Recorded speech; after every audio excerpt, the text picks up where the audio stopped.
Dans un petit village niché au cœur de la savane africaine, où les maisons étaient faites de terre cuite et de toits en paille, vivait une jeune femme nommée Amina. Amina, reconnue pour sa beauté naturelle et son sourire chaleureux, avait un teint ébène éclatant et des cheveux soigneusement tressés en couronne. Sa présence illuminait les rassemblements du village, et beaucoup voyaient en elle une femme idéale. Mais son cœur battait pour un homme qu'elle ne pouvait avoir. Cet homme, Moussa, était tout aussi aimé par les villageois. Avec sa carrure imposante, ses yeux pétillants et sa voix douce, il incarnait la bienveillance. Mais ce qui rendait la situation d'Amina insupportable, c'était que Moussa était profondément amoureux d'une autre femme, Fatou, une tisseuse talentueuse aux gestes délicats et au rire mélodieux. Fatou et Moussa formaient un couple envié de tous. Leur complicité, visible à travers les regards qu'ils échangeaient et la manière dont ils se soutenaient dans les tâches quotidiennes, rendait leur amour indéniable. Mais pour Amina, chaque sourire de Moussa envers Fatou était une lame dans son cœur. Les jours se transformaient en semaines, et les semaines en mois. Amina espérait que ses prières à l'arbre sacré du village suffiraient à attirer l'attention de Moussa, mais rien ne changeait. Fatou et Moussa annonçaient même leur intention de se marier. Un soir, alors que le village célébrait une fête traditionnelle, Amina, assise seule près du feu de camp, fixa Moussa et Fatou danser ensemble. Les flammes semblaient refléter son désir et sa douleur. Elle murmura à elle-même. « Si les prières ne suffisent pas, je ferai autre chose. Moussa sera à moi, quoi qu'il en coûte. » Désespérée, Amina se souvint d'un nom que les anciens murmuraient parfois avec crainte, Kumba, une guérisseuse autrefois respectée, mais aujourd'hui rejetée pour ses pratiques controversées. On disait qu'elle pouvait communiquer avec les esprits et accomplir des miracles ou des malédictions. Amina, poussée par son amour obsessionnel, se rendit chez Kumba en pleine nuit. La case de la guérisseuse, située à l'écart du village, était entourée de talismans suspendus et d'herbes séchées. La lumière vacillante d'une lampe à huile illuminait à peine l'intérieur, où Kumba, une femme âgée à la peau foncée et au regard perçant, broyait des herbes dans un mortier. « Pourquoi viens-tu me voir, enfant ?» demanda Kumba sans lever les yeux. Amina, tremblante, répondit « Je veux que Moussa m'aime. Je veux qu'il m'appartienne. » Kumba rit doucement, mais son rire était dépourvu de joie. « Et tu ne sais pas ce que tu demandes. L'amour forcé n'est pas de l'amour. Si tu choisis cette voie, il te faudra en payer le prix. » Mais Amina, déterminée, insista. Elle raconta à Kumba combien elle aimait Moussa, combien elle était prête à tout pour qu'il la regarde comme il regardait Fatou. Après un long silence, Kumba se leva et prit un talisman noir, orné d'une pierre sombre. Elle expliqua. Ce talisman invoquera un esprit ancien. Il pourra t'aider, mais il y aura des conséquences. À minuit, rends-toi au grand baobab du village, pose ce talisman à ses racines, et prononce cette incantation. Mais souviens-toi, l'amour obtenu par la force est une chaîne, pas un lien. Sans hésitation, Amina accepta et quitta la case, ignorant l'avertissement de Kumba. Lorsque la lune atteignit son zénith, Amina, vêtue d'un pagne rouge, se rendit seule au grand baobab, un arbre sacré au cœur du village. Le vent soufflait fort, et les feuilles semblaient chuchoter des avertissements. Mais Amina, animée par son désir, n'écouta pas. Elle plaça le talisman au pied de l'arbre et récita l'incantation enseignée par Kumba.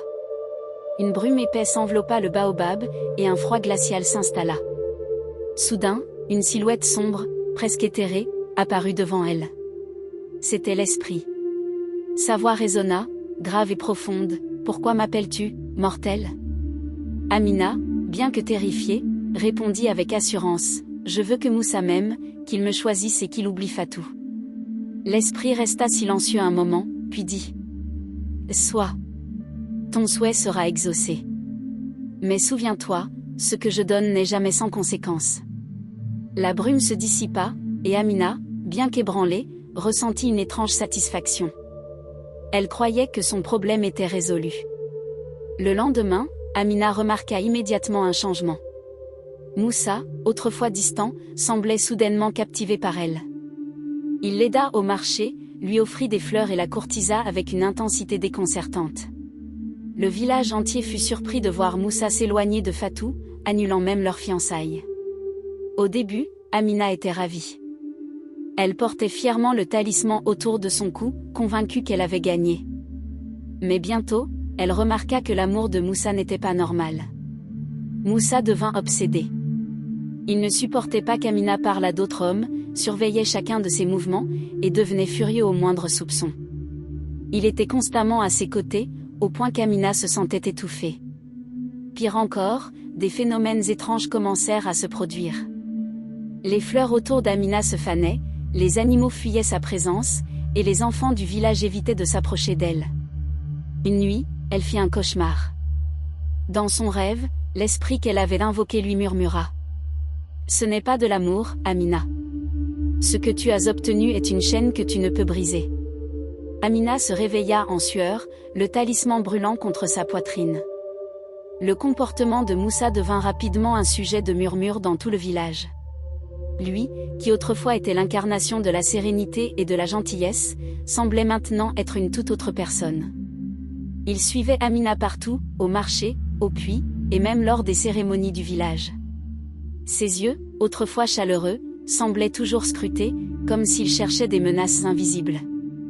Un jour, alors qu'Amina discutait innocemment avec un marchand de tissus, Moussa surgit de nulle part, son visage marqué par une colère démesurée.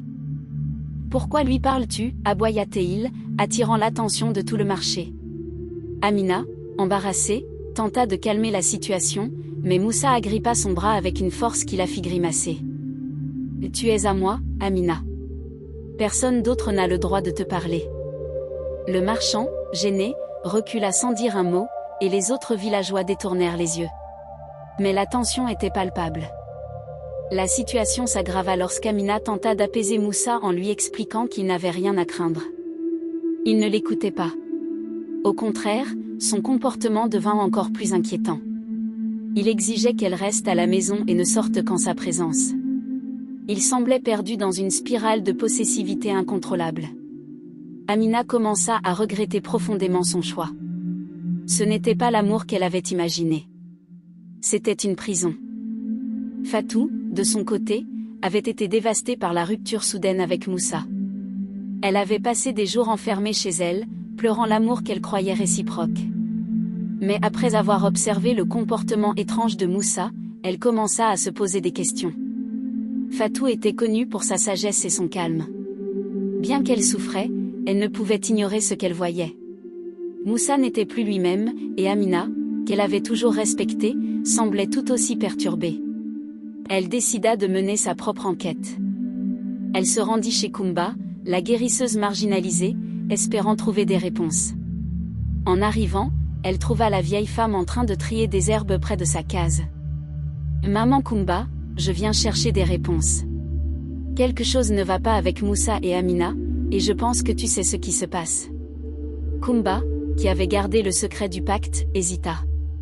Mais en voyant la détresse de Fatou, elle finit par céder. « Amina est venue me voir » avoua-t-elle. Elle a fait appel à un esprit pour gagner le cœur de Moussa. Mais ce qu'elle a obtenu n'est pas de l'amour. C'est une malédiction. Fatou, choquée, sentit une montée de colère, mais aussi de compassion pour Amina. Elle savait que le village ne pardonnerait jamais si la vérité éclatait. « Comment puis-je aider » demanda-t-elle. Kumba lui confia alors. « Il y a une chance de briser ce lien, mais cela demandera un immense courage. Amina devra affronter l'esprit elle-même et rendre le talisman. Mais elle ne le fera pas si elle ne voit pas l'ampleur des dégâts qu'elle a causés. C'est à toi de lui montrer. » Fatou retourna au village, bien décidée à confronter Amina. Elle la trouva assise près du grand baobab, le visage marqué par la fatigue et la peur. Amina portait encore le talisman autour du cou, mais elle semblait plus fragile que jamais. « Amina, » commença Fatou, s'efforçant de garder son calme, « je sais ce que tu as fait. Tu as utilisé la magie pour avoir Moussa. Mais regarde ce que c'est devenu. Il n'est plus lui-même, et toi, tu n'es plus heureuse. » Amina, surprise par les mots de Fatou, tenta de nier. « Et tu ne sais pas de quoi tu parles. Il m'aime, c'est tout ce qui compte. » Mais Fatou continua, implacable. « Ce n'est pas de l'amour, Amina. C'est une chaîne. Moussa est piégé, et toi aussi. Regarde-le. Même les enfants fuient sa présence. Tu ne vois pas que ce que tu as fait détruit tout ce qui vous entoure? Les larmes montèrent aux yeux d'Amina. Elle savait que Fatou avait raison, mais elle avait trop peur de perdre ce qu'elle croyait être son seul bonheur. Et que veux-tu que je fasse, Fatou, murmura-t-elle. Si je rends ce talisman, je perdrai tout. Fatou posa une main réconfortante sur l'épaule d'Amina. Parfois, rendre ce qui ne nous appartient pas est la seule façon de retrouver la paix. Cette nuit-là, Amina décida de suivre les conseils de Fatou. La peur et le regret pesaient lourd sur ses épaules, mais elle savait qu'elle devait affronter l'esprit pour briser cette chaîne destructrice. Fatou, bien qu'elle ait souffert à cause de tout cela, choisit de rester aux côtés d'Amina. Ensemble, elles se rendirent au grand baobab, sous la lumière pâle d'une lune presque pleine. Le vent soufflait fort, et les branches du baobab semblaient murmurer des avertissements. Amina, vêtue d'un pagne simple, serrait le talisman dans ses mains tremblantes. Elle savait que ce qu'elle s'apprêtait à faire était dangereux. Fatou, habillée d'un pagne vert foncé, se tenait près d'elle, prête à intervenir si nécessaire. Kumba les avait préparés pour le rituel. L'esprit apparaîtra, leur avait-elle dit. Il sera furieux que tu oses rompre le pacte. Tu dois rester ferme et lui rendre ce qu'il t'a donné. Mais n'oublie pas, il demandera un sacrifice. Amina posa le talisman au pied du baobab et récita l'incantation enseignée par Kumba. Le vent s'intensifia, et une brume noire enveloppa l'arbre. Une voix profonde et terrifiante résonna dans l'air. « Pourquoi me déranges-tu, mortel? N'as-tu pas obtenu ce que tu désirais ?» L'esprit apparut, sa silhouette sombre et éthérée se détachant dans la lumière de la lune. Amina, bien qu'effrayée, trouva la force de répondre. « Je veux rendre ce que tu m'as donné. L'amour obtenu par la force n'est pas de l'amour. Libère Moussa de ton emprise. » L'esprit éclata de rire, un son glaçant qui sembla faire vibrer le sol sous leurs pieds. « Tu veux rendre ce qui t'a coûté si cher, dit-il. Mais ce qui est fait ne peut être défait sans un prix. Si tu veux briser ce lien, tu devras offrir quelque chose en échange. » Fatou, jusqu'alors silencieuse, s'avança. « Si un sacrifice est nécessaire, nous sommes prêtes à écouter. Mais sache ceci, ton pouvoir ne peut pas écraser la vérité et le pardon. » L'esprit sembla hésiter, puis murmura. « Très bien. Pour briser ce pacte, tu dois sacrifier une partie de toi-même, quelque chose d'irremplaçable. » Amina, le cœur lourd, comprit ce que l'esprit demandait. Elle devait renoncer à son propre cœur, à sa capacité d'aimer à nouveau, pour libérer Moussa de l'envoûtement. Elle regarda Fatou, cherchant une approbation silencieuse. Fatou hocha la tête, les larmes aux yeux. « Je suis prête, » dit Amina d'une voix brisée. « Je sacrifierai mon amour pour le libérer. » L'esprit tendit une main spectrale, et une lumière noire enveloppa Amina. Elle sentit une douleur profonde, comme si une partie d'elle-même lui était arrachée. Lorsqu'elle ouvrit les yeux, le talisman avait disparu, et l'esprit avec lui. Fatou accourut pour soutenir Amina, qui s'effondra au sol, épuisée. « Tu as fait le bon choix, » murmura Fatou. Le lendemain, Moussa semblait revenir à lui-même. Son regard, autrefois sombre et confus, était à nouveau clair. Il chercha Fatou, la femme qu'il avait toujours aimée, et lui demanda pardon pour ce qu'il ne comprenait pas encore entièrement. Fatou, avec douceur, lui pardonna. Amina, quant à elle, se retira du village. Elle savait qu'elle ne pouvait plus rester. Les villageois, bien qu'ignorants du pacte, avaient commencé à la regarder avec suspicion. Elle partit s'installer à la lisière de la forêt, vivant une vie solitaire mais paisible. Les enfants du village, fascinés par son histoire, venaient parfois lui rendre visite. Amina leur racontait des contes et leur donnait des conseils empreints de sagesse, mais elle ne parlait jamais de son sacrifice. L'histoire d'Amina devint une légende transmise dans tout le pays. Les griots la racontaient autour des feux de camp, rappelant que l'amour ne peut être forcé, et que toute manipulation finit par se retourner contre celui qui en est l'auteur. Fatou et Moussa vécurent heureux, mais ils n'oublièrent jamais Amina et son sacrifice. Chaque année, ils déposaient des fleurs au pied du baobab en son honneur, rappelant aux jeunes du village que l'amour véritable ne peut être acquis par la force ou la trahison. Amina, bien que seule, trouva une forme de paix dans sa solitude. Elle devint un symbole de courage et de rédemption, prouvant que même les erreurs les plus graves peuvent être réparées par des actes de véritable abnégation. Et vous, que feriez-vous pour obtenir l'amour de celui ou celle que vous aimez? Cette histoire nous rappelle que l'amour ne peut être manipulé sans conséquences terribles. Abonnez-vous à Captivante et Inspirante comme celle-ci. Activez la cloche pour ne rien manquer.